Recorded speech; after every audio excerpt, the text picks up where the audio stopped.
किसी से छुपकर नहीं, वो सब्र करेगी और सही वक्त का इंतजार करेगी, क्योंकि अब वो जान चुकी थी जल्दबाजी सच को कमज़ोर कर देती है और खामोशी सही वक्त पर सब कुछ बदल देती है। मुकाबले का दिन आ गया। मोहल्ला लोगों से भर चुका था। रंग बरंगे स्टॉल, रोशनियों की कतारें और हर तरफ जोशो खरोश। सौतेली माँ अपनी दोनों बेटियों के साथ खास लिबास में वहां पहुंची। उनके चेहरों पर एतमाद था और लहजों में गुरूर। आयशा घर पर ही रुक गई।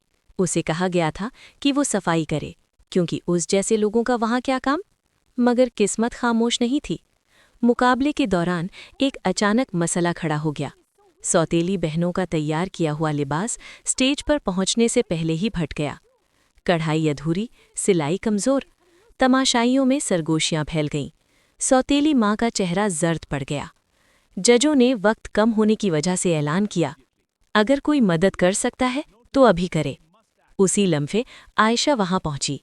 उसके हाथ में कोई महंगा सामान नहीं था, ना ही कोई खास लिबास, सिर्फ सादा कपड़े और गर्दन में वही पुराना लॉकेट।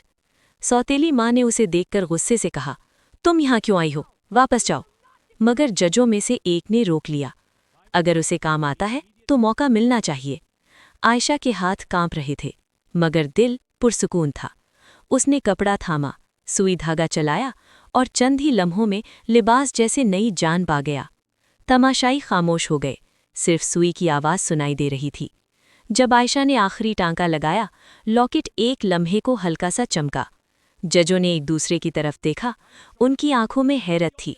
ये सिर्फ हुनर नहीं था, ये सब्र, मेहनत और सच का अक्स था। और अब सच छुपने वाला नहीं था। लिबास मुकम्मल होते ही हॉल में एक लम्हे के लिए मुकम्मल खामोशी छा गई। फिर तालियां बजने लगीं। जजों में से एक आगे बढ़ा और बोला, ये काम किसी आर्जी मदद का नहीं हो सकता, ये हुनर बरसों की मेहनत का नतीजा है। सौतेली माँ के चेहरे से रंग उड़ चुका था। सौतेली बहनें नजरें चुरा रही थीं। जज ने सवाल किया, क्या ये लड़की पहले भी काम करती रही है? इसी लम्हे एक हमसाया औरत आगे आई। उसकी आवाज़ साफ थी और बातें बेसाख्ता। यही लड़की हमारे कपड़े सीकर देती थी, बगैर किसी शिकायत के। और वो कंगन जो कुछ दिन पहले गुम हुआ था, वो हमें गली में मिला था। सौतेली माँ चौंक गई। गली में? औरत ने इस बात में सर हिलाया। जी, और उस दिन आयशा घर पर नहीं थी। हॉल में सरगोशियां गूंजने लगीं। जजों ने हकीकत को जोड़ना शुरू किया और सच आहिस्ता आहिस्ता सबके सामने आ गया। इल्ज़ाम गलत था और खामोशी कसूर नहीं थी। सौतेली माँ की आंखें झुक गईं। पहली बार उसे अपने रवैये का एहसास हुआ। इनाम का ऐलान हुआ। फातिह का नाम पुकारा गया। आयशा। आयशा स्टेज पर गई। उसके चेहरे पर गुरूर नहीं था, सिर्फ सुकून था। उसने लॉकेट को छुआ और पहली बार वो लॉकेट गर्म नहीं हुआ, जैसे कह रहा हो, अब मेरी ज़रूरत नहीं। कुछ दिन बाद आयशा ने एक सिलाई मरकज़ में काम शुरू किया, जहां उसे इज्जत मिली और पहचान भी। घर लौटकर उसने किसी से बदला नहीं लिया, सिर्फ अपनी जगह बना ली, क्योंकि वो जान चुकी थी, खामोश सब्र कमज़ोरी नहीं होता।